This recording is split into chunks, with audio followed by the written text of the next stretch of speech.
Chegamos aí à 18ª porção da Torá, porção Mishpatim, onde nós encontramos, após, como a gente estudou na semana passada aí com o irmão Carlos e tivemos a oportunidade de ler, né? Após os 10 pronunciamentos que o Eterno deu para o seu povo, os 10 grandes mandamentos, a gente encontra uma porção cheia de outras regras, de outros mandamentos, de outras instruções, que são, se a gente se atentou direitinho a estudar, derivados dos 10 grandes pronunciamentos, 10 grandes mandamentos que Deus deu. Então, se a gente observar, vai ter basicamente todos os mandamentos, só que agora com variações, com explicações. Por exemplo, tem lá, honra teu pai e tua mãe. Aqui já tem escrito, não amaldiçoe teu pai e tua mãe. Ou seja, você vai ter uma variação disso.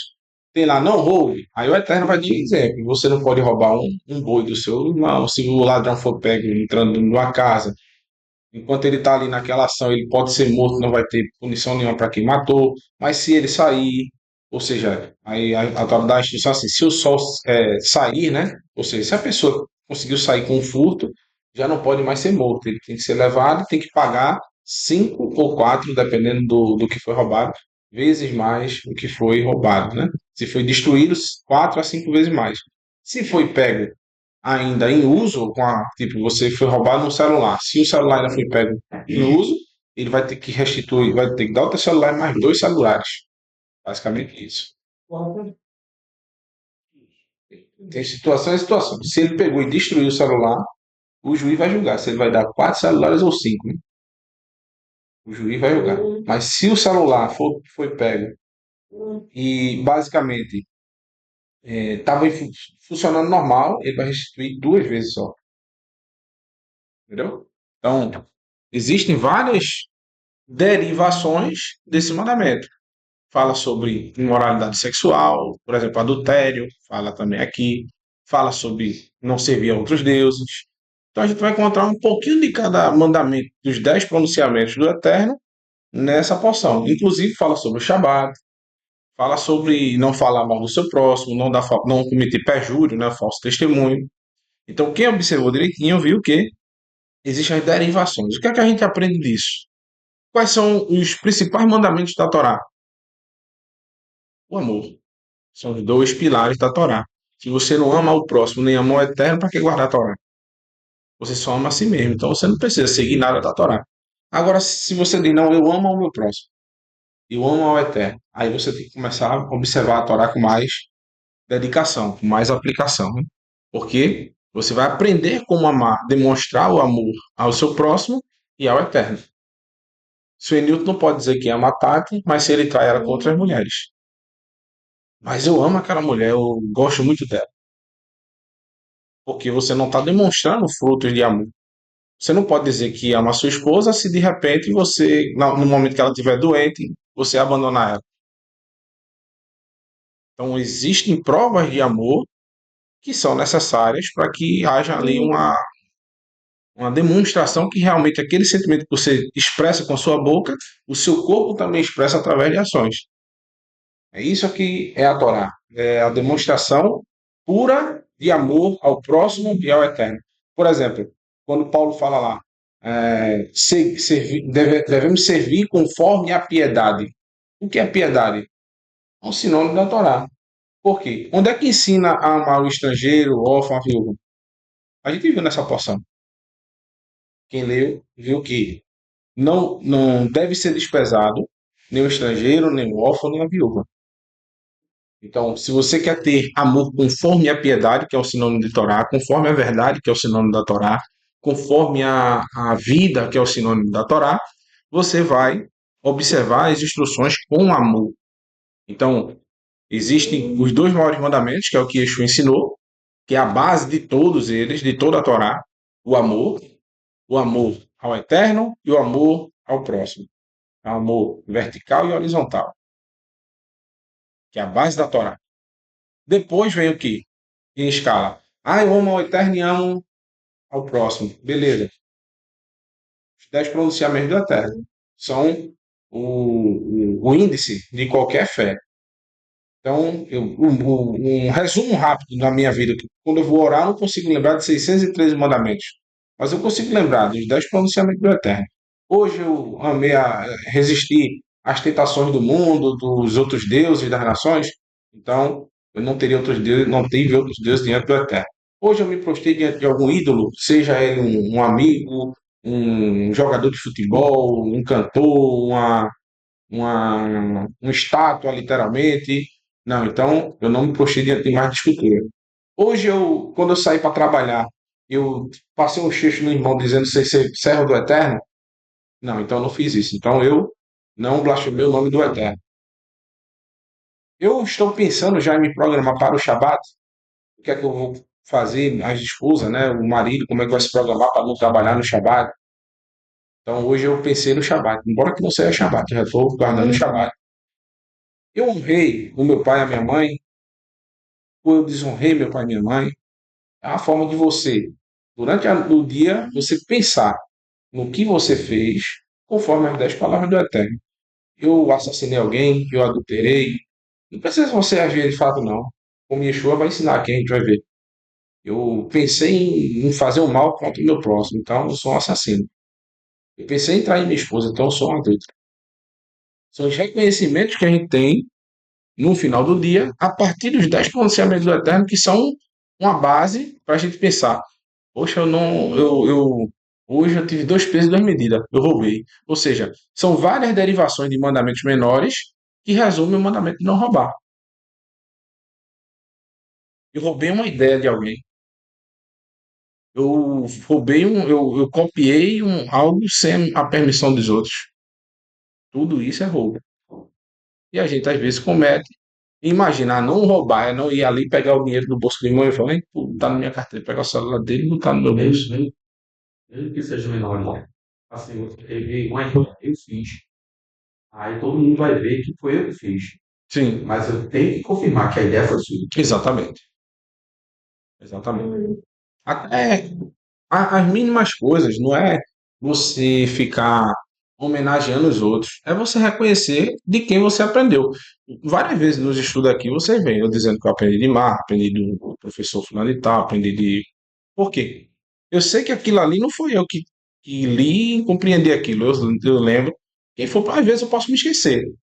Mas quando é possível, eu vou lá e rendo a quem realmente foi o primeiro a falar sobre aquilo.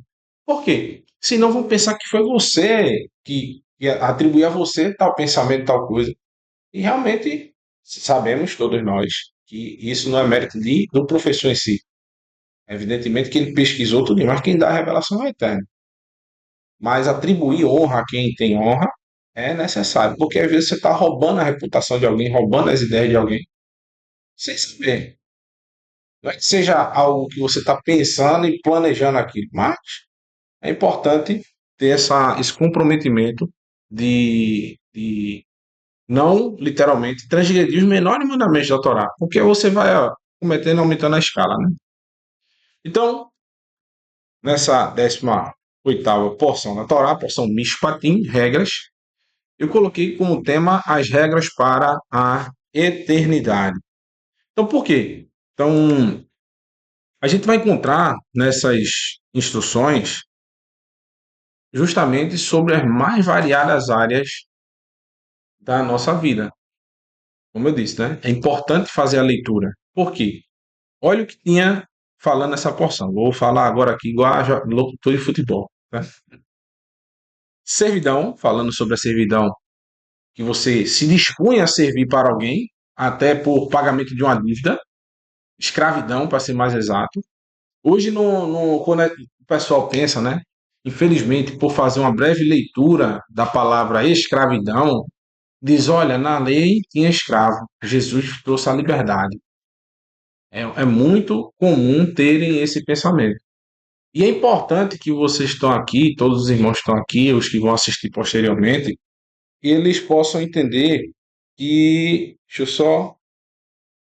eu só colocar aqui para transmitir também para os irmãos que não puderam ouvir. Eu esqueci. Isso, vou colocar agora.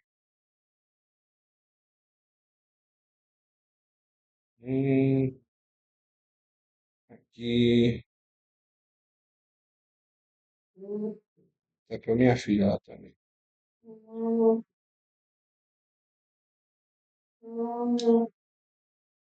É, sim. Então, é, o que a gente encontra nessa porção, né? Justamente o que a gente estava falando aqui, que são as regras para os mais variados assuntos que a gente encontra no nosso dia a dia, no nosso cotidiano, que vão trazer para a gente essa instrução de como ter uma vida mais produtiva, mais plena. Então, o primeiro mandamento que a gente vai encontrar é falando sobre o quê? Sobre a servidão, a escravidão. Então, na mentalidade hoje, o pessoal, né, literalmente, das religiões, principalmente a que a gente está aqui no Brasil, o cristianismo, tem um pensamento muito equivocado sobre os mandamentos da Torá, porque diz, olha, no Antigo Testamento está falando sobre Deus permitindo uma pessoa ser escrava. Já pensou alguém, igual tava, eles acabaram de sair do Egito, que eram oprimidos, tal, agora vão voltar a ser escravos. O povo de Israel poderia também ter escravos, ou seja, chicotada, lapada e fazendo serviços forçados, trabalhos forçados, não tem direito à alimentação, não tem direito à água, ser amarrado num tronco e chicoteado. Por quê? Qual é a mentalidade da gente aqui? A gente associa logo a escravidão à escravidão que houve aqui no Brasil no século XVIII, século XIX, até anteriormente, né? Então, a escravidão está associada na mentalidade a esse tipo de trabalho. Inclusive, na própria Bíblia, quando falava do trabalho que o povo tinha no Egito. Então, eles estão acabando de sair do Egito e estão recebendo instruções para quem vai ter novamente escravos. Então, imagine a situação. Você sai de uma escravidão para entrar em outra. Então, primeiro ponto, a gente tem que analisar como era a escravidão que o Eterno vai permitir. Então, vão ter vários pontos aqui que são divergentes da mentalidade que o povo tem na rua. Então, é importante a gente saber esses argumentos. Por quê? Chegarão momentos que vão questionar a tua fé. Olha, mas tu crê, tu guarda a Torá, tu guarda o mandamento. Olha o que está escrito aqui sobre a pessoa pode ter escravos. Você vai fazer uma leitura básica para a pessoa, literal, do texto antes e depois você vai ver que é uma escravidão bem diferente da que o pessoal tem nos moldes hoje em dia, né? Então, assassinato vai falar também é, sobre planejar assassinatos, sobre roubo, a respeito dos pais, ou seja, tudo o que o Eterno havia falado nos 10 pronunciamentos, só que de maneira mais, ele vai se aprofundar mais, né? Indenizações por causa de uma briga, de uma discussão, eu costumo dizer que é a famosa lei que eles colocam, né? A lei de talião, que é a lei de olho por olho, dente por dente, mas na realidade eu costumo dizer que é o FGTS das escrituras, né? Eu aprendi isso também com o professor Marco, né? Ele disse, ó, o FGTS da Bíblia, né? E realmente é, fui olhar, é uma coisa interessante. Danos por negligência, né? Por exemplo, esquecer uma cisterna aberta e cair um animal dentro, você ser negligente, saber que o animal é feroz, você deixa ele solto, isso é ser negligente, né?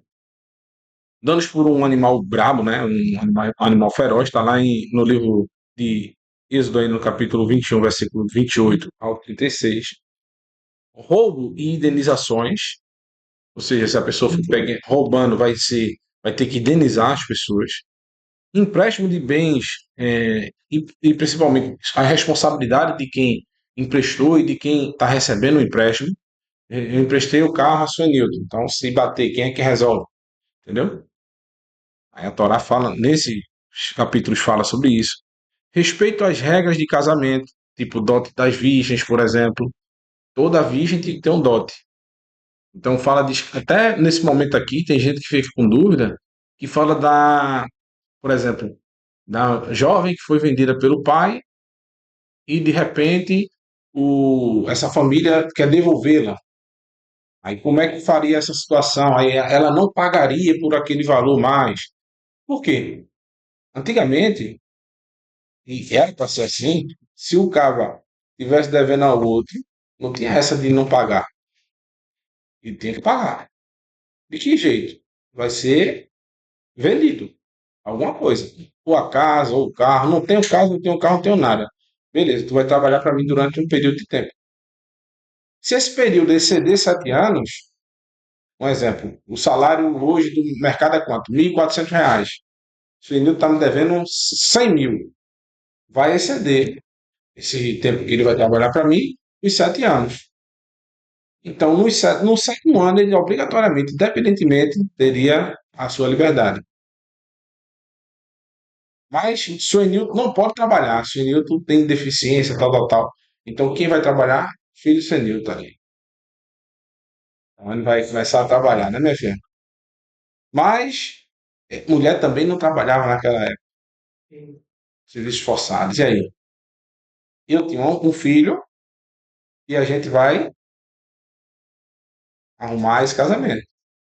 Por quê? Em tese, eu teria que pagar um dote a Suenilton, porque ele cuidou da filha. Então, esse dote vai ficar por essa dívida.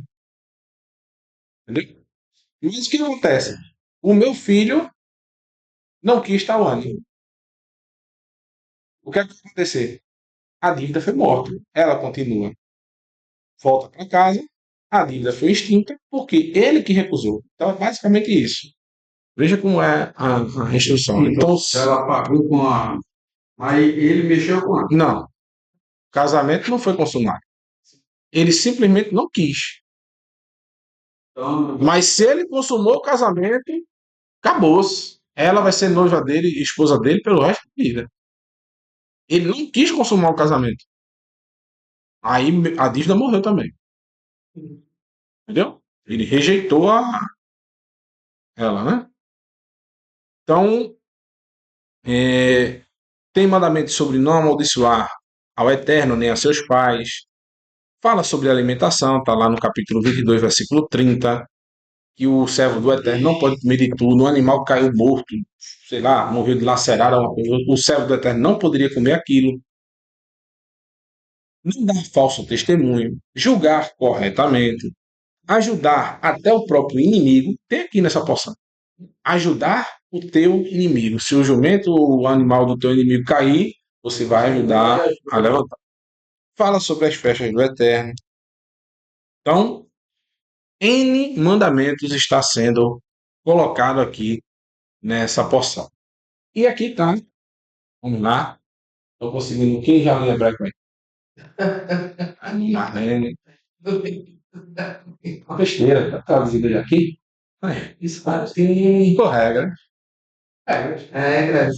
Só que o sentido principal é juízos. Tanto que dentro da palavra, nós temos aqui essas três letras aqui, que é justamente juiz, chofete. E essa, tirando aqui, ó, fazendo aqui, é o nome de outra opção. Shoftim, juízes. Então, nós temos dentro dessa porção várias palavras que são sinônimas. Então, que um juiz vai julgar? Vai julgar as regras. As regras. Existe juiz que julga, que define uma sentença sem ser pelas regras? Sim, o Supremo Tribunal aqui do país da gente é assim, né? Eles simplesmente, independentemente de se é de esquerda ou direita, é notório, qualquer pessoa vê isso, que eles simplesmente olham uma situação e o juiz simplesmente vai lá e causa, ele é o acusado e é o juiz. Então, por que o nosso país a gente tem uma sensação, ou quase com certeza, que é um país que não vai para frente? Porque não existe respeito a regras, não existe respeito a regulamentos e a juízos. Um país onde se respeita as regras e os juízos, ele é muito mais conceituado, muito mais estável e todo mundo quer morar nesse país. Porque o reino, qual é a base do reino do eterno? A justiça. A base do reino do eterno é a justiça. E faz movimentar esse reino é o amor. Mas a base desse reino é a justiça. Porque sem justiça não há amor. Você não tem como amar quem é injusto, tem? Alguém que faz o mal, pratica o mal, ou que não tem parâmetro de convívio com a pessoa. Se eu fosse aqui um cara totalmente sem nenhum compromisso com nada, tudo que eu quisesse botar ideia na minha cabeça eu fizesse, vocês estariam aqui comigo, conversando, ou teriam um tipo de relacionamento de amizade? Não, mas vocês sabem que eu sigo um padrão, assim como vocês seguem. Então, seguindo esse padrão, a gente sabe que vai ter respeito, vai ter companheirismo, vamos ter parceria juntos, porque a gente tem uma base. Agora, o ser humano sem base, meu amigo, ele literalmente vive de todo jeito. Então, as regras do condomínio do Eterno é a sua Torá. É simples assim. São regras de condomínio. Se eu quiser viver nesse condomínio, chamado Reino Mundo Vindouro, eu tenho que servir ao quê? Seguir o quê? Essas regras. Se eu não quiser, eu tenho como participar desse mundo vindouro? Eu vou querer entrar, como Yeshua disse, né? Muitos tentam à força entrar no reino dos céus. Por quê? Eles querem estar lá, mas não querem seguir o que se propôs a seguir, aquilo que foi ordenado, as regras do condomínio. Então, tá aí no livro de Êxodo, no capítulo 21, versículo 1 em diante, diz: essas são as Hamishpatim, né? As regras que lhes proporais. Então, quem é que está propondo essas regras aqui? É Moisés ou o Eterno? O Eterno.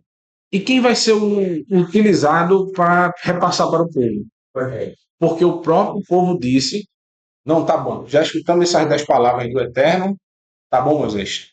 Nós cumpriremos e ouviremos, ou seja, a gente vai cumprir tudo o que está dizendo. A gente nem ouviu ainda, mas a gente vai cumprir. Depois a gente ouve, mas vai tu lá na frente, pode ir lá na frente. Escuta tudo, depois tu passa pra gente. Porque se a gente continuar ouvindo aqui, a gente vai morrer. Porque o povo, quando viu aquelas 10 palavras, ele já disse: oxe, eu tô errando quase tudo isso aí. É melhor ele já para aí mesmo, senão um raio desse vai cair na minha cabeça. Entendeu? Então eles mandaram Moisés ir na frente. Moisés foi lá, escutou o restante dos mandamentos e agora está trazendo esses juízos, que é a segunda parte que o Eterno ia começar a falar para o povo. O povo não quis ouvir, então Moisés foi lá, se incumbe de ir lá para poder pegar essas instruções, né? Deixa eu só ver aqui se tá. Ok.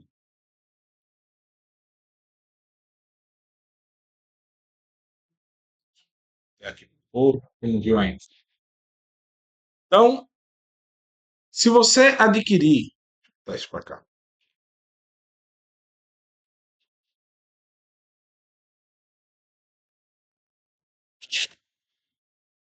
começar a batida aí. Se você adquirir um escravo hebreu, ele deve trabalhar durante 6 anos, mas no sétimo ano ele deverá ser liberto sem pagar nada. Então tá aqui, ó, que tekne evet. Ou seja, se você pegar, adquirir um escravo Eved, um hebreu, ele deve trabalhar por 6 anos, mas no sétimo ano ele vai ser liberto. Por que, meus irmãos? O Eterno quer que só trabalhe 6 anos, para que isso não se torne um costume, né, da pessoa viver sem a opção de dizer: ah, mas eu não, eu saí de uma escravidão e fui para outra, eu nunca vou ser liberto. E também para evitar desculpa a expressão, vagabundagem. A gente vai ver situações aqui que o Eterno vai bular a vagabundagem. Vou dar um exemplo. A gente vai falar já já, mas eu vou já adiantando que possa ser que eu me esqueça e não fale.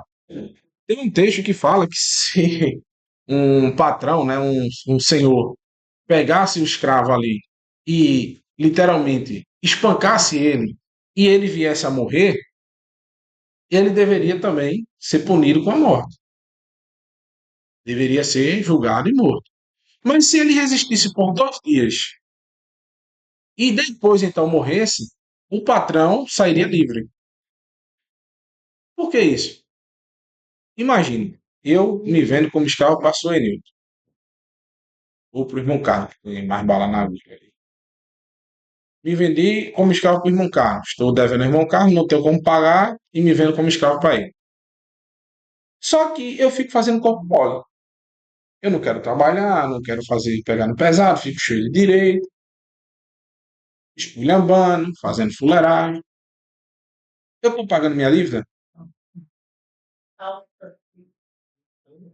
Aí ele está simplesmente esperando chegar o sétimo ano para ser liberto. O irmão Carlos pega o chicote e arreia a lenha.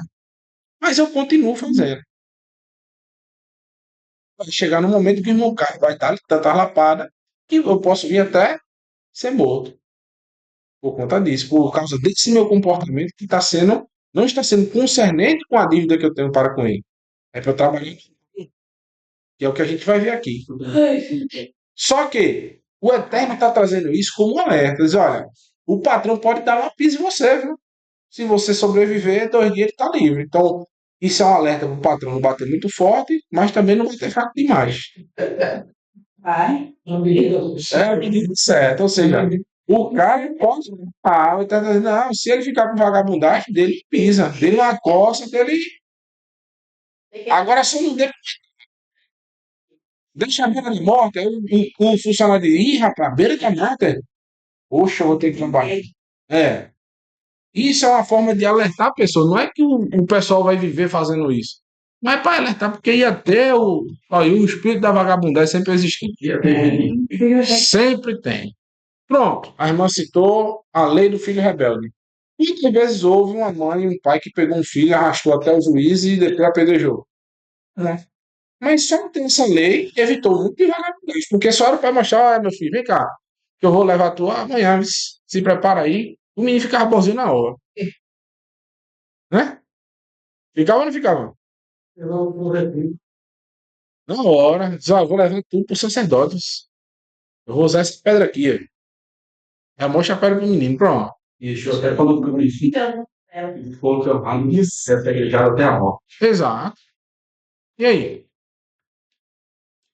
Então, existia dentro desses regulamentos pessoas que se vendiam como escravos. Então, imagine, segundo a lei que a gente, a forma que a gente tem, a mentalidade que a gente tem, pessoas que se vendem como escravos. Existe isso? Não existe. O pessoal era escravo forçado. Né?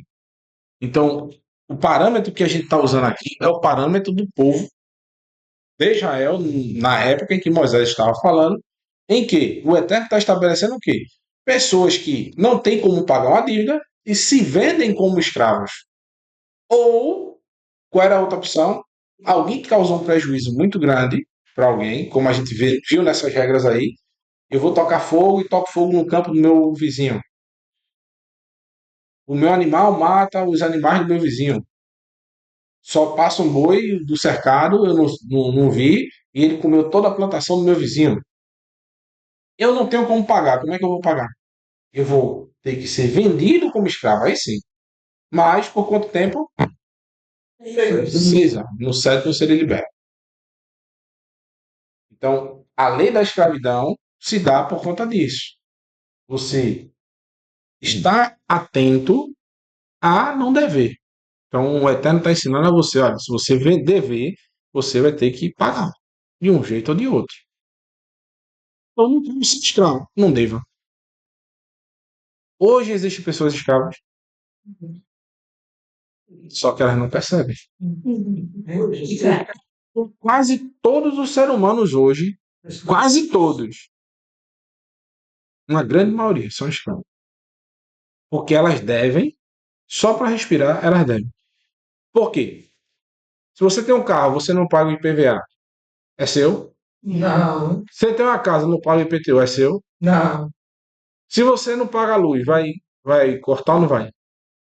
A água. Então, tudo que você imaginar hoje não é nada de graça. Você tem que trabalhar de algum jeito para poder pagar. Ninguém dá nada de graça para os outros. Sempre você vai ter que dar uma contrapartida. Então, hoje, a maioria das pessoas são escravas, mas não se apercebem disso. Escravatura branca. Exato. Então, a escravidão não é como o pessoal pinta aí nos desenhos, onde esses servos Aqui são servos, né? A pessoa se voluntariou para a escravidão porque ela tem uma dívida e quer pagar. A gente presume que são pessoas honestas. Mas existe o ladrão. O ladrão que roubou, aí tem que pagar restituir 4 ou 5 vezes mais, dependendo do que o juiz der lá, ou 2 vezes mais, dependendo do que aconteceu ali no roubo, e ele não tem dinheiro para pagar. Ele vai ser vendido como escravo, a Torá fala sobre isso, para pagar o que deve. Agora imagine, o cara que te roubou trabalhando para você. E se ele for pego no roubo de novo, onde é o problema, né? Se ele for pego no ato do roubo, ele pode ser até morto. Só que eu marquei aqui, ó, fiz questão de desenhar para vocês. Aqui está a palavra Eved, em hebraico. Sim. Quer dizer escravo. Só que essa é a mesma palavra para servo. Quando eu digo que eu sou servo do Eterno, é a mesma palavra. Aqui está, no hebraico, está usando a palavra Eved, que em algumas traduções, perdão, está sendo colocado escravo, como está aqui nessa tradução, um escravo. Então, a gente pode usar a mesma palavra para servo. Só que você pode escolher. Só que você não tem a opção de não ser diferente. O que é que eu quero dizer com isso? Você pode escolher ser servo ou escravo. Ser servo do Eterno ou escravo do pecado. Servo do Eterno. Exato. Quando você escolhe ser servo do Eterno, automaticamente você escolheu não ser escravo do pecado. O contrário também é igual. Quando você não escolhe ser servo do Eterno, automaticamente e absolutamente você vira escravo do pecado. E começa a servir a quem? Ao capiroto. O de 7 rabos. Então, interessante. A palavra Eved se escreve com Ain, Beit, e o Dalet. No hebraico pictográfico, é um olho, uma tenda, aqui é a porta da tenda, aqui era o quarto, o aposento. Tá? E aqui uma porta. A porta da tenda era assim, né? Ficava um pai e vinha uma cortina, né? Aí, o Beit, e o Dalet representa um olho, uma tenda, uma casa e uma porta. Quem é o Eved? É o que olha a casa pela porta. Ele fica de olho na entrada, no dinheiro. Ele fica protegendo a caixa. Ele fica de olho na caixa. Então, se o Eved, um escravo, ele não tem olho, ele não observa, ele literalmente cumpre esse papel de proteger. Entendeu? Vai ficar exposto para qualquer um entrar. Então, pode ser um ladrão, pode ser quem quer que seja. Mas se ele está ali, de pronto, observa, só quem vai entrar. Só entra o dono da casa. Então, com base nisso, eu estava explicando aqui para quem não estava um pouco distante, né? Que o Ain representa o olho, o Beit representa o Ain representa olho, o Beit representa uma tenda, desenho de uma tendazinha, e o Dalet representa uma porta, né? No hebraico pictográfico. Então, se o escravo, esse escravo não olha a casa, não tem olho, não observa a casa, ela fica exposta para qualquer um entrar pelas suas portas. Com base nisso, olha o que está escrito lá em Mateus capítulo 24, versículo 45. Quem é, pois, o servo, o escravo, fiel e prudente, a quem seu senhor constituiu sobre os seus servos? Quem é que está aí? Eu achei.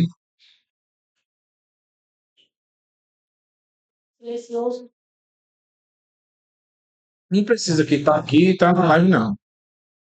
Veja aí, né? Quem está aqui, tá aqui na live, é isso aí. Você sim, está na live.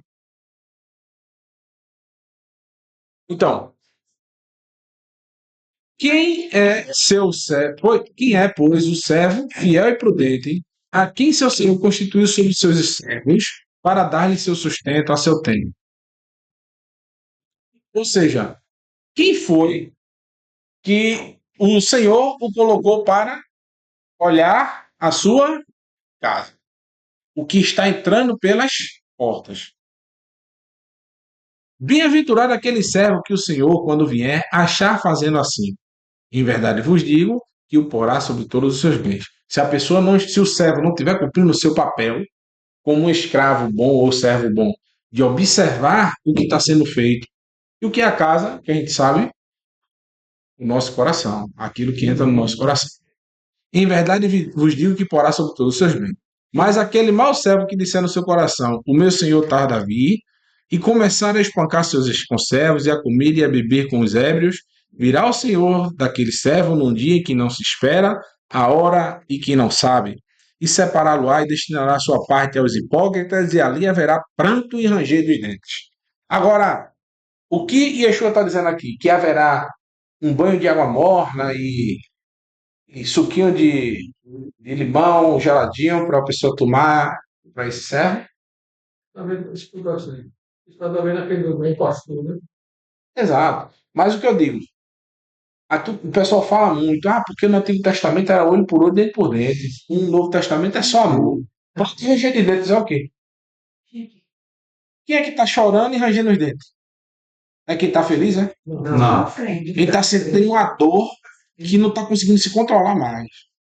Yeshua está dizendo que vai separar essas pessoas para a destruição. Então, quem é o servo bom e fiel?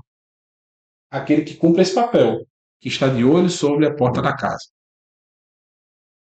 Quem não está vigiando, quem não está prestando atenção, não é servo. Vai ser jogado no local onde há planta e ranger de dentes. Êxodo capítulo 21, versículo 12, diz o seguinte: quem ferir alguém de modo que este morra, certamente será morto. Porém, se não lhe armou cilada, mas Elohim lhe entregou nas mãos, ordenar-te um lugar onde fugirá. Então, pode ser que a morte tenha sido por acidente. Tem alguns textos que mostram um exemplo. Hein? Você está cortando ali com o machado, o cabo do machado quebra e o machado voa e tá na cabeça do outro irmão. E o cara descobriu sobre uma investigação ali que foi sem querer. Não houve discussão, não houve nada, realmente foi um acidente. Ou então eles estavam ali, de repente, andando de cavalo, o cavalo saiu e desembestou-se e quebrou-se. O cavalo caiu e quebrou-se. Uma pedra rolou e caiu por cima do outro. Ele foi mexer numa coisa, de repente bateu numa pedra, a pedra saiu rolando e bateu no seu próximo. Não foi algo intencional, foi uma morte acidental. Então o Eterno designava 3 cidades-refúgios para que essa pessoa pudesse correr para lá. Ele ficaria nessa cidade até a morte do sacerdote. Depois da morte do sumo sacerdote, ele poderia ser liberto. Mas se ele saísse antes, ele poderia ser morto pela família daquele que morreu lá, sem responsabilização nenhuma. Ele só era protegido por essa cidade enquanto o sumo sacerdote estivesse vivo, né? Depois ele estava livre da sua culpa. Se a família fosse lá e quisesse se vingar, eles seriam punidos com a morte. Mas se alguém agir premeditadamente contra o seu próximo, matando-a à traição, tirá-lo-ás do meu altar para que morra. Ou seja, até do altar, porque existia uma coisa que você, para pedir até misericórdia, você segurava no chifre do altar para que não fosse morto, né? Porém, o Eterno diz: olha, se esse aí fez premeditadamente, pode tirar ele até do meio do altar lá e matá-lo, executá-lo na hora. O que ferir seu pai ou sua mãe certamente será morto. Ferir, a gente falou semana passada, quem leu honra teu pai e tua mãe. Aqui já está. Se você ferir o seu pai e sua mãe, você está fazendo o quê? Está desonrando o seu pai e sua mãe. Não é isso?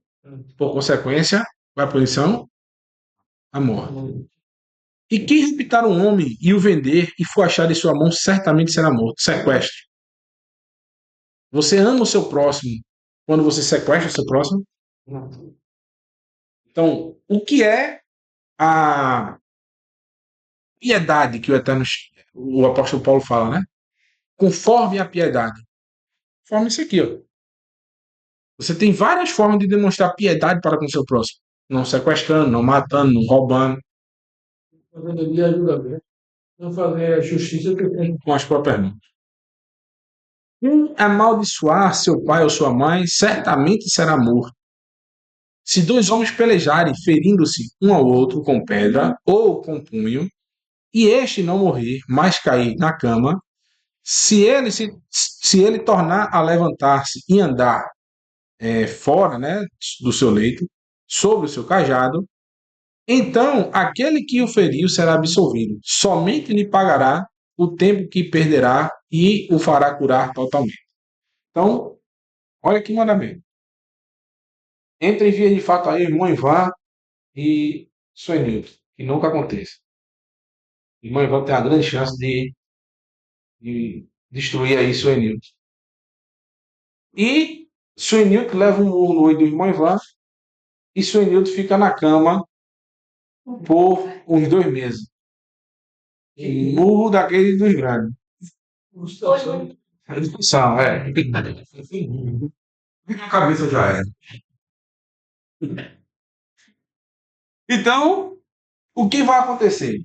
O irmão Ivan vai ter que pagar esses meses de Suenilton, são caríssimos, por sinal. Enquanto ele estiver acamado, não se recuperar plenamente, o irmão Ivan vai ter que restituir esse tempo. E se passar o resto da vida? O resto da vida, o irmão Ivan pagará a Suenilton. Eita. Nossa. O que acontece, por exemplo, se nessa briga ali tem um facão do lado? A irmã Ivan, além de dar um murro no olho do Suenildo, aí ele vai, pega o facão e torou o braço do Suenildo. E Suenildo trabalha com o quê? Braço. De pedreiro, não é isso? É. Como é que o Suenildo vai sustentar a Tati? Com o luxo dela de andar no shopping, cachorro de madame. Como é que vai? Não tem como mais. Vamos pegar o braço do irmão Ivan e torar também. É isso? Não. Ele teria que pagar, né? Eu teria que. Segundo o que a gente vai aprender hoje, vai ver hoje. Você, além de pagar vitaliciamente uma pensão para Suenilton, você vai ter que restituir o valor de um braço. Ei. Fazer isso aqui. Então, o que é que a gente tem que aprender sobre isso? Que é o que Yeshua vai ensinar para a gente. Então, o que é que a gente deve entender? Que, primeiro ponto, antes de qualquer briga, a gente tem que tomar cuidado se vai realmente valer a pena ganhar a briga, né? Qual é a briga que vale a pena? Nenhuma. Nenhuma. Hoje em dia o pessoal está se matando, literalmente, por causa de besteira. Aí fica também uma pergunta no ar. A gente viu aqui pecados que devem ser levar a pessoa à morte, e existem pecados que não levam a pessoa à morte. Até foi levantado na semana passada aqui pela irmã Tainá, né? Foi uma pergunta muito pertinente. Se para Deus existe um pecado menor ou outro maior. Existe uma concepção que para uns não existe pecado maior ou menor. Para outros existe pecado maior ou menor. Qual das duas interpretações está certa, Senhor? Diga. Entre o pecado maior e o menor, Se existe ou se não existe isso. existe, mas pecado é pecado, né? Acertou. Existe um pecado Nota grave. 10. Pecado Todas as duas situações estão certas. Para o eterno, qualquer pecado é pecado. Qualquer pecado vai te afastar da presença dele. Tanto o estuprador, quanto o assassino, o ladrão, todos esses aí, eles vão te afastar do eterno. Como aquele também, como está lá em Isaías 66, versículo 17, que come carne de porco. Como aquele que tem 2 pesos e 2 medidas. Você pode cumprir toda a Torá, mas se a pessoa estiver fazendo juízo para o mais pobre e não para o que tem dinheiro, o eterno ele se afasta da pessoa. Porque não existe nada que possa aproximar o eterno de alguém que está fora da sua santidade. Porém, para o convívio social, é diferente. A sociedade ela tem um nível de tolerância. Alguém que fala mal do seu próximo, segundo a Torá, ela recebe uma sarate, que é que o pessoal chama de lepra. que seria um sinal visível que aquela pessoa é tá galera, né? Fica falando mal do próximo, O cara lá chorrar. faz relação rara. Então, o pessoal ia fazer o quê? Se afastar. Mas quando ela ficasse curada daquilo, ela poderia voltar ao convívio da sociedade. Porém, uma pessoa que estupra uma criança, que nunca aconteça, ela vai ter condições de voltar ao convívio da sociedade? O Eterno manda eliminar. Uma pessoa que assassinou premeditadamente alguém, o Eterno manda eliminar. Uma pessoa que blasfema contra o próprio pai e a própria mãe, cortado também. São coisas que o Eterno diz, olha, isso aí é inaceitável no meio da sociedade. É um parâmetro que eu exijo que seja cumprido pelos meus servos. Ninguém pode descumprir esse tipo de coisa. Um homem que se deita com outro homem. Na minha congregação, não. Hoje em dia existem religiões que os próprios líderes dessas religiões fazem isso. Que Deus é amor. O Eterno vai aceitar? Não. Ele é justiça. Quando o Eterno trouxer a sua justiça, ele não vai permitir esse tipo de ação. É por causa disso a gente tem que agora sair daqui todo mundo, pegar uma pedra e apedrejar um estuprador, uma sexual. A lei do Eterno, ela será cumprida, tanto é que no livro de Apocalipse fala que o próprio Eterno cumpriu sua justiça. Porque hoje é impossível as instruções do Eterno estarem em sua plenitude. Não existe nenhum Estado, nenhum país do mundo que cubra, nem o território de Israel. Mas no mundo vindouro, não serão permitidas essas pessoas lá. Estuprador, assassino, ladrão, mentiroso, tudo isso será cortado. A coisa está tão sem ordem que a sociedade está fazendo sentido de carne. É. Eu ia ver, esses dias, veja só que o policial prendeu um cara, a população está chorando na frente da delegacia. Quando botaram o cara lá de fora, a turma lixou ele e matou, porque ele matou uma criança de 2 anos. A turma acabou, ele está vivo. Acabou, matou, mas só não matou a mulher que é seguro. Mas ele, a turma partiu outro e passou por cima. Sim. Porque sociedade, disseram que a sociedade diz que não tem mais lei. Não tem lei. Eles estão lá, Exatamente. Agora, vamos dar um exemplo. Hoje em dia, acontece muito, e é bom a gente tomar cuidado com relação a isso. Eu já vi várias coisas de falsas denúncias. Muito mesmo. A mulher, às vezes, eu já vi casos de mulheres que estavam com raiva do homem e acusou o cara de ter estuprado uma criança do casal. Aí induziu a filha a dizer, uma filha nova, de 7 anos, 8 anos. A criança foi lá, disse na polícia que era. O cara foi levado para o presídio, fizeram o que quiseram com ele durante um bom tempo. Depois descobriu-se que não era verdade. A própria criança falou, a mãe admitiu que fez aquilo justamente porque estava com raiva dele. E o que aconteceu? O cara já pegou HIV, pegou tudo. Coitado. Né? Como existem várias situações que eu já vi também, casos de falsas denunciações de, por exemplo, de estupro. Então, tem a medida. Por isso que eu digo, se existe todos esses casos, tudo que a gente vê hoje, infelizmente, tem que ser levado até o julgamento. Até porque no país que a gente vive, ninguém pode fazer nada da própria mão.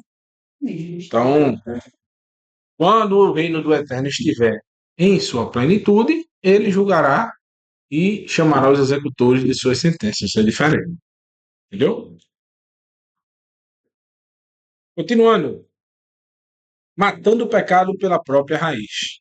No livro de Mateus, capítulo 5, versículo 21, isso diz o seguinte: ouviste o que foi dito aos antigos. O que é que Yeshua quer dizer com essa expressão aqui, meus amigos? Ouviste o que foi dito aos antigos. Era justamente a interpretação oral.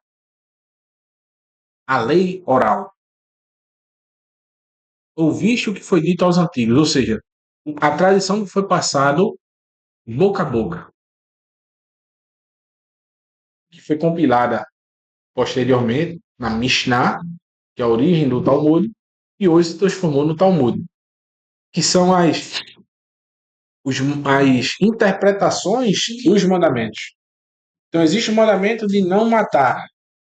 Então, os sábios diziam, olha, o assassinato acontece quando, um exemplo, o cara pegou uma faca e enfiou no bucho do outro e essa pessoa veio a óbito. Isso é assassinato. Então, fulaninho assassinou o ciclano. Então, a comprovação é através dessa. Então, um exemplo, existia esse tipo de interpretação dos sábios. Ouviste o que foi dito aos antigos. Não matarás, mas qualquer que matar será réu do juízo. Ou seja, Yeshua está dizendo, qual é a forma de você comprovar um assassinato? Se alguém matar, será morto. Segundo a interpretação dos sábios. Existiam duas escolas de interpretação no primeiro século. Qual era, irmão Ivan? Eu E Shá, Shammai, aceitou. Irmão Ivan é fera, cara. Hillel e Shammai. Existiam duas escolas de interpretação. A de Hillel era mais maleável, complaciva. E a de Shammai, mais rígida, não é isso? No Sermão do Monte, Yeshua está sendo mais pendente para a escola de Shammai ou de Hillel? Shammai. Por quê? Ele está sendo bem rígido. Porque aqui a interpretação está sendo o quê? Se alguém assassinar o outro, depois que ele enfiou a faca, esse sim é assassino.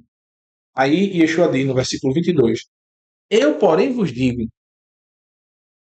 qualquer que sem motivo se encolerizar contra seu irmão será réu de le-mishpat.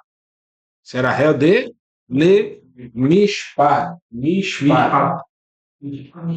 A mesma palavra aí.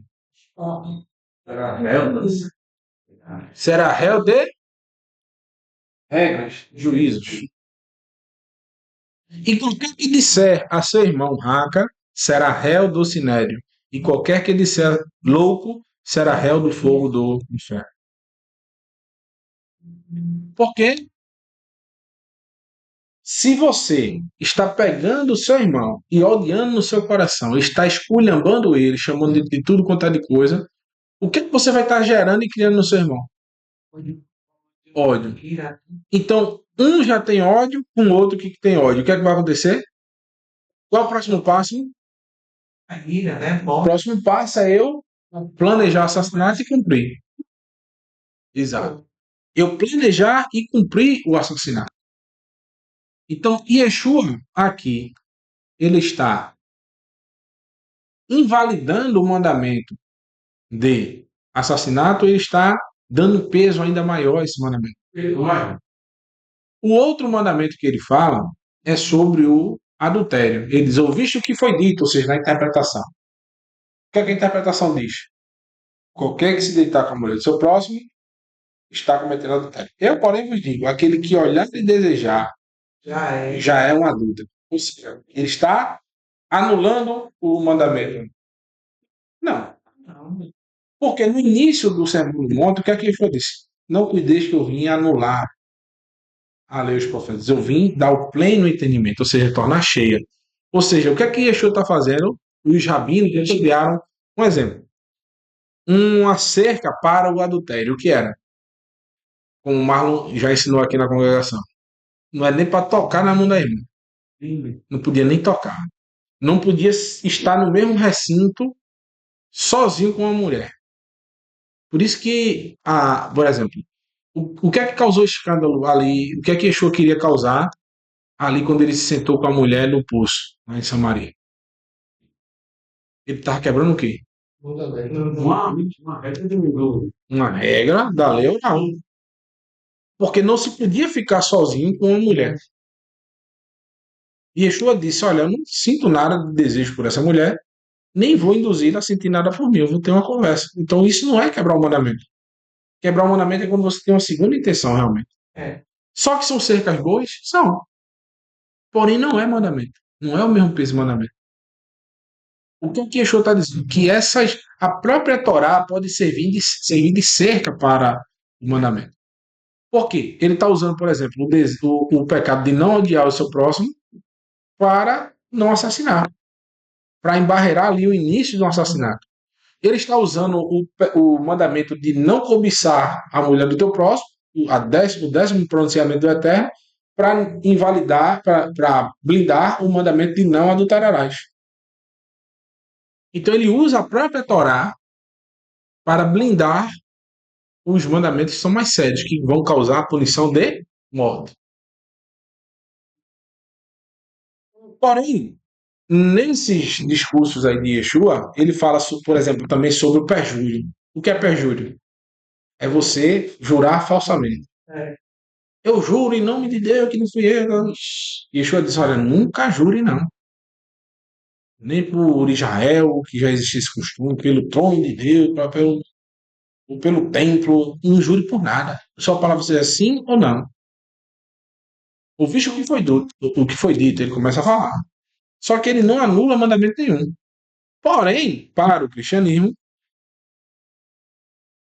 o mandamento, olho por olho, dente por dente, na visão teológica, nesse discurso de Yeshua, onde ele vem deixando mais severo e blindando esses pecados maiores com outros mandamentos, outras palavras que tem na Torá, para facilitar, para ajudar, para evitar que as pessoas transgridam, segundo a visão teológica, ele anulou o mandamento de olho por olho, dente por dente. Mas ele não. Exato. Sim. Pra quem. As pessoas dizem que a lei é pesada, né? O cara é Nada. muito peso. Não.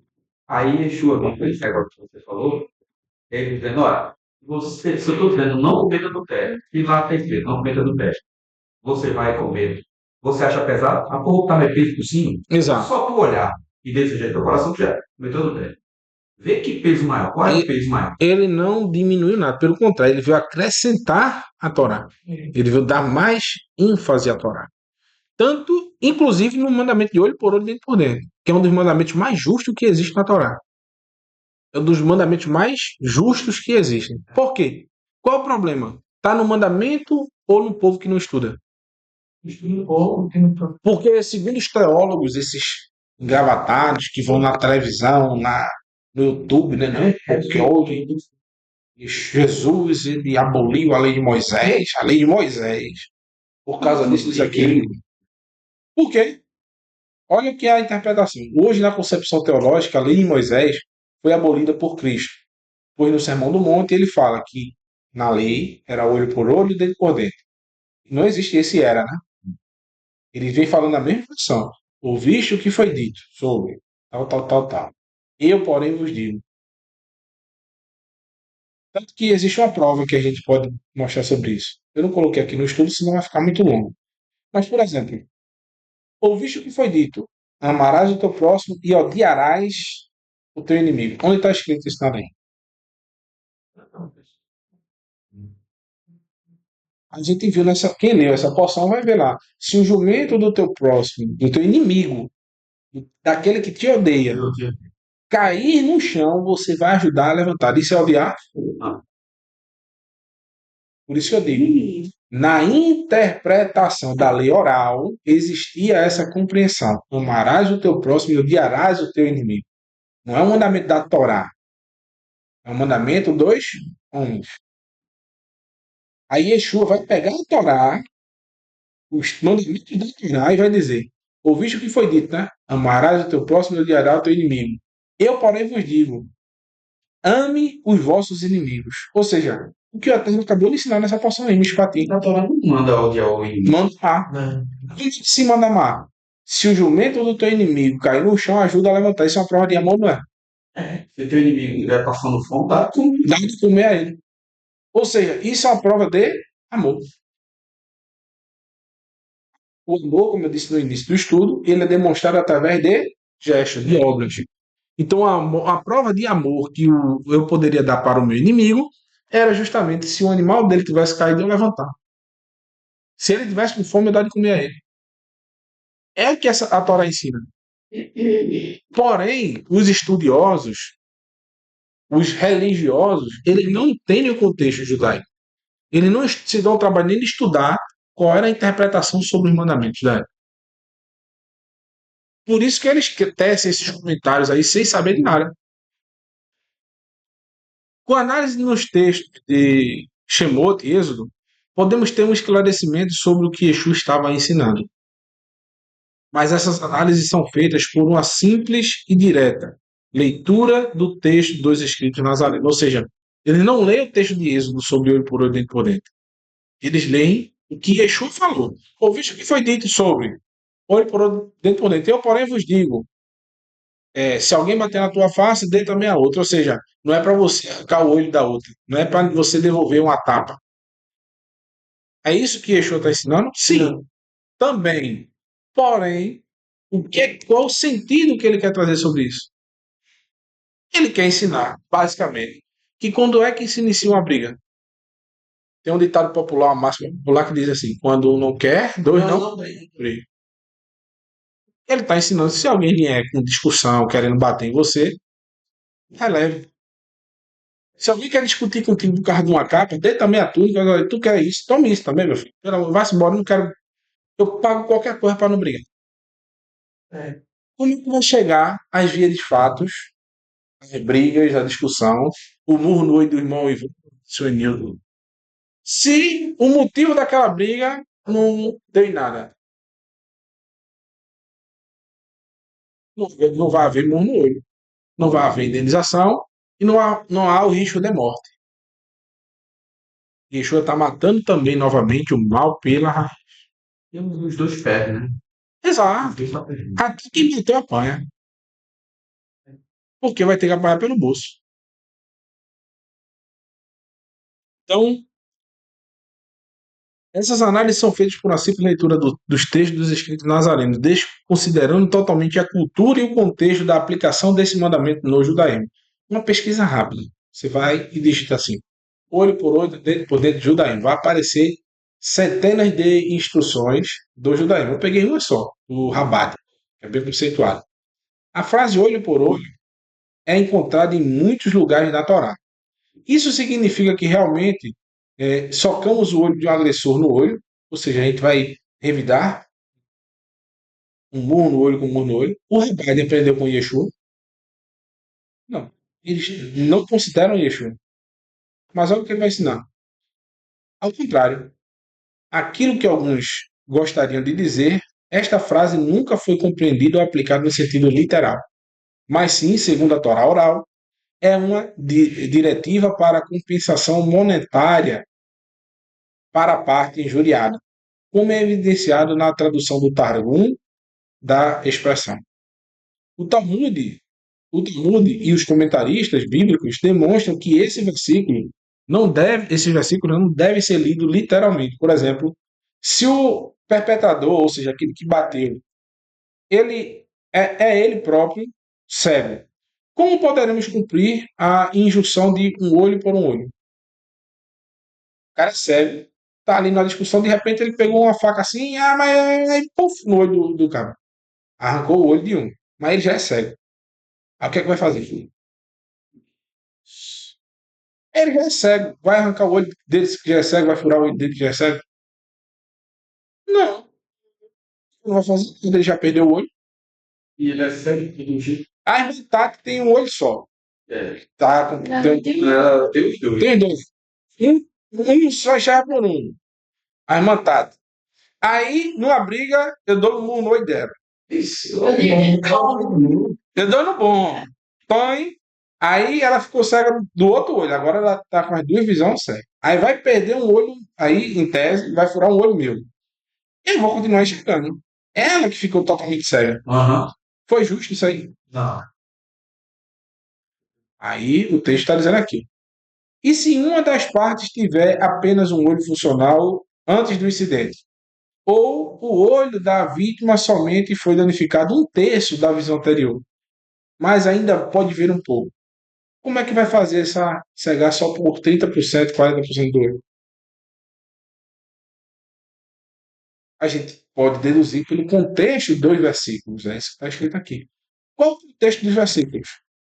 No livro de Shemot, Êxodo, capítulo 21, versículo 18 em diante, diz: se dois homens pelejarem, ferindo-se, houve uma briga ali, eles se feriram, um ao outro com pedra ou com punho, e este não morrer, mas cair na cama, E se ele tornar a levantar-se e se andar fora sobre o seu cajado, então aquele que o feriu será absolvido. Somente lhe pagará o tempo que perdeu e fará curar totalmente. É o que a gente tinha lido aqui. Qual o contexto? Esse que, preste atenção, bateu e o cara ficou caído na cama. Ele apanhou também? Não. Ele apanhou. O que que teve? O que bateu, Não. ele bateu e deixou alguém lesionado na cama. Aqui mandou bater nele também? Mandou ele fazer o quê? Pagar. Foi estabelecido uma pensão para ele pagar. Entendeu? Continuando. Se alguém ferir um servo, ou seja, quem é esse escravo? Quem é esse servo? Aquele que se vendeu por uma dívida. Eu devo a Suenilton um exemplo. 50 mil reais. Me vendi por ser servo de Suenilton por 5 anos. Um exemplo, 5 anos de servidão. Aí eu não tô meu lá assim meio cabisbaixo, tudinho. Aí Suenilton vem com um barrote. Tome-lhe lapada. Aí uma que ele deu, furou meu olho, ó. Ou quebrou meus dentes. Aqui, ó. Porém, aí diz: se alguém ferir seu servo ou serva com um pau e morrer debaixo da sua mão, certamente será castigado. Qual é o castigo? Também será morto. Porém, se sobreviver por 1 ou 2 dias, não será castigado porque o dinheiro é dinheiro seu. Ou seja, o cara estava lá fazendo fuleiragem, dando uma de doido, não querendo trabalhar. O Suenilton foi lá revoltado e deu uma barrotada com pau. E ele não queria dar para matar. Mas se você der com muita força, o que é que a Torá diz? Você vai ser morto. Cuidado. Não bata com muita força, não. Você pode dar cara, mas não dê com muita força, não. É fundamental. E se você der uma barrotada nele, umas 2 pauladas, umas 2 barrotadas nele, para ele voltar a trabalhar e se ligar. E ele passou 2 dias lá e sobreviveu. Aí, Suenilton vai lá, ó, tu continuou trabalhando. Vou trabalhar direito. Senão, eu vou dar de novo. Ou seja, foi uma lapada sustenta. O cara passou 2 dias espunchavado. Ele vai ter que continuar trabalhando. Não vai acontecer nada com o Suenilton. Isso é um mandamento para quê? Para que tanto quem está batendo não bata com muita força e quem está apanhando preste atenção no serviço para não apanhar de novo. Se alguns homens pelejarem e um ferir uma mulher grávida e for causa que aborte, porém não havendo outro dano, certamente será multado. Ou seja, houve um aborto aqui. Estão discutindo e tem uma mulher lá curiosa olhando. Aí no meio da briga lá, tudinho voa uma mão pro lado e bateu na barriga da mulher, a mulher perdeu o filho. O que é que vai acontecer? Vão tirar o filho da mulher do cara que bateu. Será multado, conforme o que lhe impuser o marido da mulher, e pagará conforme os juízes. Ou seja, haverá uma multa severa sobre essa pessoa. Que não era para ele estar brigando. Então não é. Não existe. Aqui não tem um olho por olho, dente por dente, literalmente. Mas se houver morte, ou seja, se a mulher morrer, então darás vida por vida. Se a mulher morreu, desse acidente aí da situação, morreu. O cara dele. Porque tinha nada que ele estava brigando por ali. Porque não existe preço que se pague por uma vida. O Eterno diz: olha, a vida é inegociável. Um braço eu ainda aceito, um olho você pode restituir, mas uma vida é inegociável. Então tome cuidado quando estiver brigando. E onde é que se inicia a briga? Chamar de louco, vagabundo, começa a briga. Você está me devendo a camisa, rapaz? Aí o outro, não estou devendo nada. Aí, em vez do outro pegar a camisa e não, toma, toma. Está dizendo que eu estou devendo, toma. Não, eu não estou devendo nada, não. Aí começa a briga, discussão. Está me devendo aquele dinheiro, rapaz. Chega lá, estou não, estou devendo nada. Aí começa a discussão.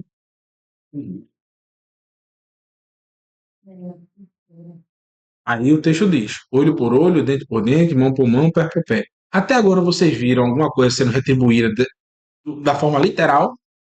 Ou o mão, a palavra tahat, é basicamente, não quer dizer por. quer dizer equivalente. A palavra Ein tahat Ein, olho por olho, entendeu? Ein, que é olho, né? Tahat Ein, olho equivalente a um olho. O que é equivalente? O preço de um olho, ou seja, quem estabelecia isso? Juiz.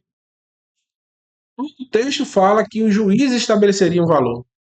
O quanto valia um olho para a pessoa? Aquela pessoa tinha um trabalho que necessitava muito do olho. Está sendo muito prejudicada. Aquela pessoa perdeu uma mão. Aquela mão era tudo para ela, aquele braço. Aquele pé dela que sustentava, ele era o sustento de uma família inteira. Suenilton é o cabeça da família dele. Ele que sustenta Tati, filha, e ainda ajuda mais um vizinho. E a partir do momento que ele teve aquela briga, ele fraturou o braço de um jeito que ele não consegue mais trabalhar, pedreiro. Então, a família ali está sendo prejudicada. Então o juiz não era o mesmo valor para todos. O juiz ia analisar aquela situação da família e ia dizer, olha, a partir de hoje tu vai ter que pagar X pelo resto da vida, porque até o momento isso aí é uma situação que nunca mais vai ficar bom. Então, por causa de um início de uma briga, uma besteira, você está sendo responsabilizado por indenizar uma família pelo resto da vida. Por início, por uma besteira, você matou alguém. Agora vai acontecer com você? Você vai morrer.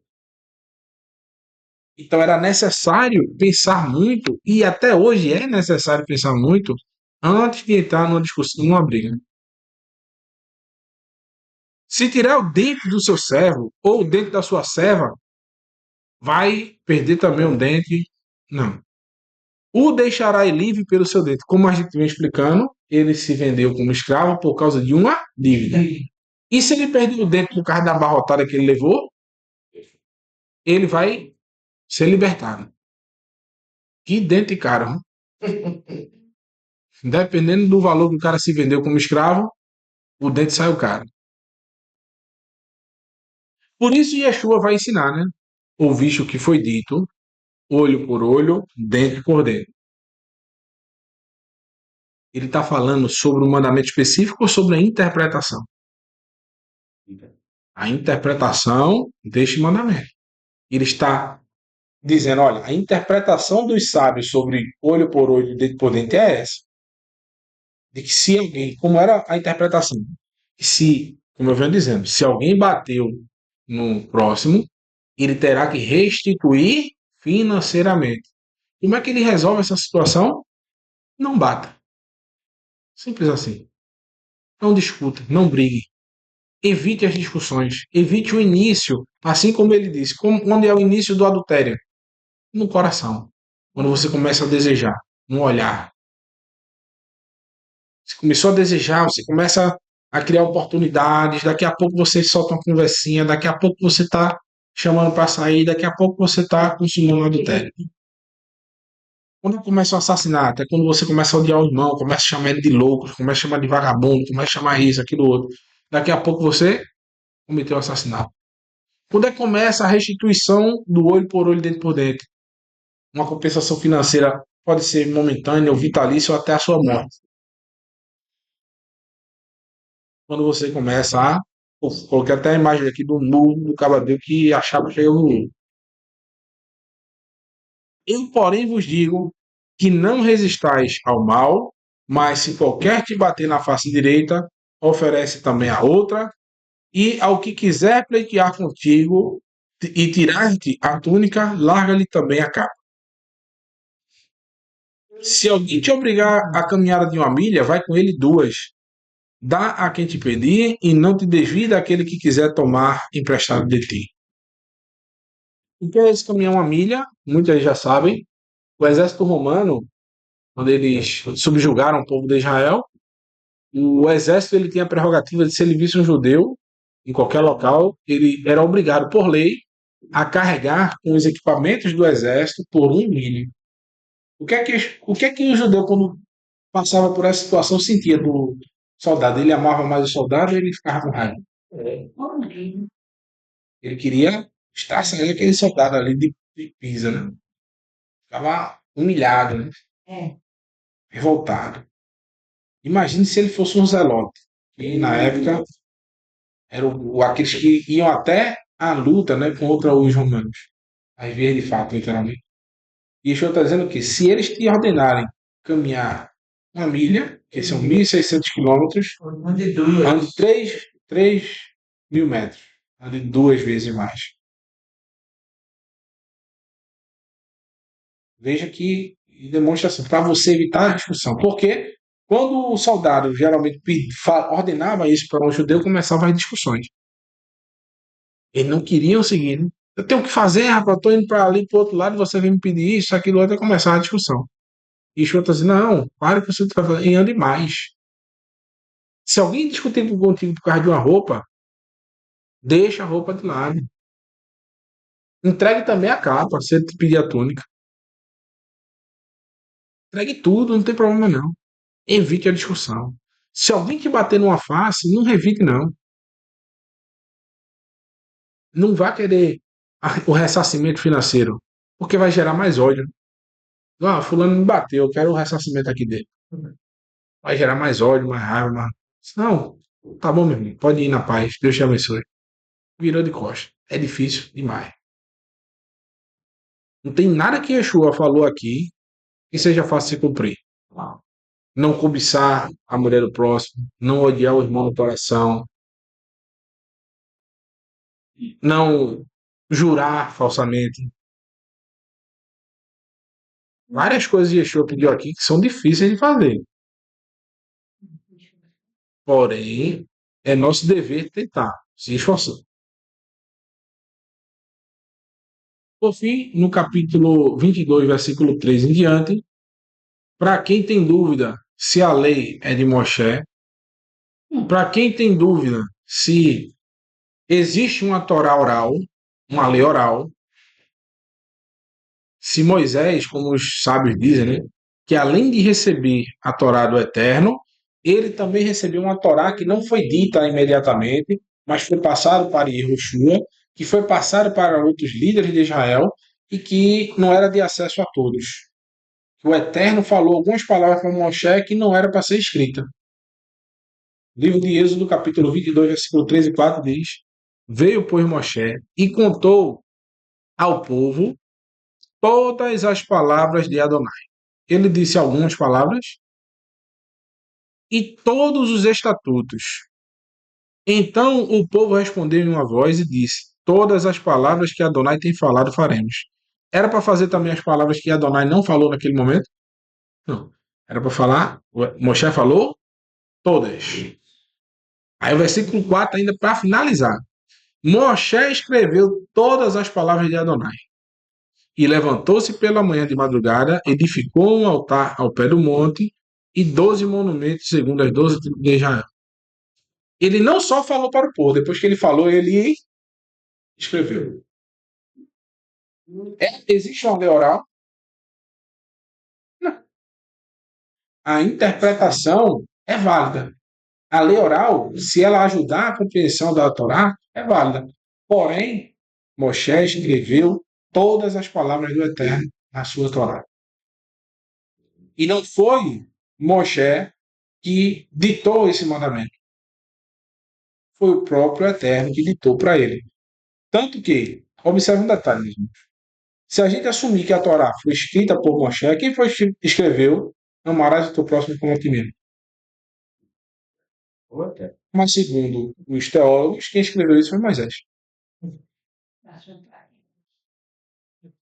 Uma vez uma pessoa chegou para mim e fez: Meu irmão, o que você acha de tatuagem? É proibido? Eu digo: amar ao próximo como a ti mesmo. É proibido ou é válido ainda? Não, amar ao próximo como a ti mesmo é válido. Eu digo: o mesmo capítulo que está escrito sobre amar ao próximo como a ti mesmo, está lá escrito que você não deve fazer tatuagem. Não é um capítulo depois. É no mesmo capítulo. Então, aquele que escreveu que não é para fazer tatuagem é o mesmo que escreveu amar ao próximo como a ti mesmo. Agora, tu estás selecionando fazer o que tu queres, que é a tua tatuagem, mas tu está dizendo que ela, por que isso não tem validade mais, porque está na lei, mas o amar ao próximo como a ti mesmo, que também está no mesmo capítulo, tu está dizendo que é para fazer. Só calou-se e pegou o beijo. E fez a tatuagem. É dessa religião que fica o pastor sentado com óculos pequenininho e amaciando o ego do camarada, né? O massageador de ego. Porque só quer fazer, literalmente, a pessoa quer fazer tudo o que o mundo faz, só que quer ter um respaldo bíblico. É isso. E tem muita gente que consegue encontrar na Bíblia distorcendo ela. Como Paulo fala lá em Efésios capítulo 4, que amontoaram para si doutores que distorcerão as palavras, né? Segundo as suas próprias corrupçências, né? E levarão todos ao engano. Então, esse foi o nosso estudo dessa porção e espero que vocês aí tenham aprendido alguma coisa. Se vocês tiverem comentários, né, interessantes sobre o estudo, sobre a porção, fiquem à vontade aí.